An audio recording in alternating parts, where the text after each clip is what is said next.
बिहारमध्ये मोठा उद्रेक. भरत तिवारी एन्काउंटर प्रकरणी मृत तरुणाच्या पिता आणि भावावरच एफआयआर दाखल. बिहारमध्ये एन्काउंटर राज. पोलिसांच्या कारवाईवर भाजप नेत्यांसह विरोधकांचा तीव्र हल्लाबोल. फेसबुक लाईव्ह दरम्यान आत्मसमर्पण, तरीही पोलिसांकडून गोळीबार. सोशल मीडियावरील तो व्हिडिओ व्हायरल. एन्काउंटर प्रकरणाला नवे वळण. बिलौटी गावातील सरपंच आणि गावकऱ्यांसह 50 जणांवर गुन्हा.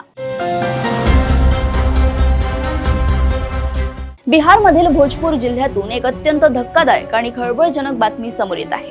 येथील बिलोटी गावातील बहुचर्चित भरत भूषण तिवारी एन्काउंटर प्रकरणाने आता संपूर्ण बिहार ढवळून निघालंय. एकीकडे आत्मसमर्पण केल्यानंतरही पोलिसांनी भरत तिवारीचा बनावट एन्काउंटर केल्याचा आरोप होत असतानाच आता पोलिसांनी या प्रकरणात अत्यंत धक्कादायक पाऊल उचललंय. पोलिसांनी थेट मृत भरत तिवारीच्या वृद्ध वडिलांवर आणि भावावरच एफआयआर दाखल केलाय. या कारवाईमुळे सत्ताधारी आणि विरोधक दोघेही आमने सामने आले असून बिहारमध्ये एन्काउंटर राज सुरू असल्याचा आरोप होतोय. या संपूर्ण प्रकरणाची भीषण सत्यता काय आहे पाहूयात या स्पेशल रिपोर्टमध्ये. बिहारमधील गाजत असलेल्या भरत भूषण तिवारी एन्काउंटर प्रकरणाला आता एक नवे आणि अत्यंत संवेदनशील वळण मिळाले आहे. 17 जून 2026 रोजी भोजपुर जिल्ह्यातील शहापूर पोलीस ठाण्याच्या हद्दीत असलेल्या बिलोटी गावात पोलीस आणि भरत तिवारी यांच्यात कथित चकमक झाली होती. या चकमकीनंतर झालेल्या प्रचंड गोंधळ, रास्ता रोको आणि आंदोलनानंतर पोलिसांनी आतापर्यंत एकूण 3 वेगवेगळ्या एफआयआर दाखल केल्या आहेत.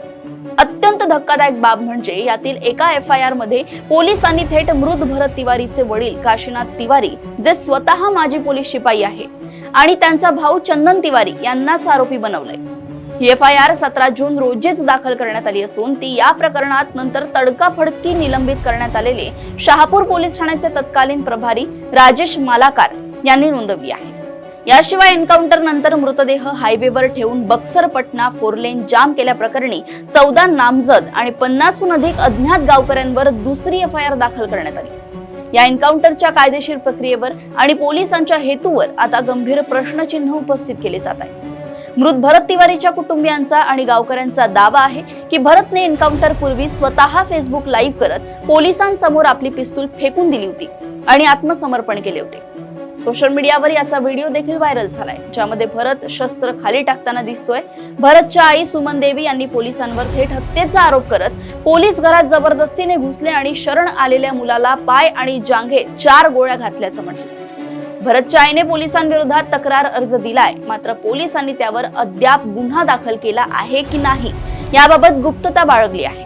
या प्रकरणावरून बिहारमधील राजकीय वातावरण कमालीचे तापले असून सत्ताधारी राष्ट्रीय लोकशाही आघाडीमधील नेत्यांनीच आता आपल्या सरकारला घरघर लावली आहे. भाजपचे ज्येष्ठ नेते आणि माजी केंद्रीय मंत्री अश्विनी चौबे यांनी या घटनेचा तीव्र निषेध करत युवकाने आत्मसमर्पण केले असतानाही त्याला गोळ्या का मारल्या असा थेट सवाल केलाय. त्यांनी या प्रकरणाची उच्चस्तरीय सीबीआय चौकशी करण्याची मागणी करत केंद्रीय गृहमंत्री अमित शहा आणि मुख्यमंत्री सम्राट चौधरी यांना दोषी पोलिसांवर 48 तासात कडक कारवाई करण्याचे आवाहन केले आहे. तसेच बिहारचे शिक्षण मंत्री मिथिलेश तिवारी यांनीही या कारवाईला दुर्भाग्यपूर्ण म्हटलंय. दुसरीकडे आरा येथील भाकपा मालेचे खासदार सुदामा प्रसाद यांनी पीडित कुटुंबाची भेट घेऊन बिहारमध्ये एन्काउंटर राज सुरू असल्याची टीका केली आणि भरत तिवारी हा विस्थापित कटाव पीडितांच्या हक्कांसाठी लढणारा सामाजिक कार्यकर्ता असल्याचा दावा केला. या वाढत्या राजकीय दबावानंतर पोलिसांनी तपासाचे आश्वासन दिले असले तरी पीडित कुटुंबावरच गुन्हे दाखल झाल्याने स्थानिक नागरिकांमध्ये संतापाची लाट आहे. एका बाजूला फेसबुक लाईव्ह वर शस्त्र फेकून सरेंडर करणारा तरुण आणि दुसऱ्या बाजूला आत्मरक्षणाचा दावा करत त्याच्यावर 4 गोळ्या झाडणारे पोलीस. हे प्रकरण केवळ एका गुन्हेगारी चकमकीपुरतं मर्यादित राहिलेलं नाही, तर तो आता बिहारमधील सुशासनाचा आणि न्याय व्यवस्थेचा मोठा राजकीय मुद्दा बनलाय. पोटचा मुलगा गमावलेल्या कुटुंबाला न्याय मिळण्याऐवजी आता त्यांनाच न्यायालयाच्या फेऱ्या माराव्या लागणार आहेत. या संवेदनशील एन्काउंटर प्रकरणाचा खरा गुन्हेगार कोण हे आता उच्चस्तरीय चौकशी नंतरच स्पष्ट होईल. अशाच घडामोडी व अपडेट्स मी ऐश्वर्या आपल्यापर्यंत घेऊन येत राहील. तोपर्यंत बघत रहा देशोन्नती. नमस्कार.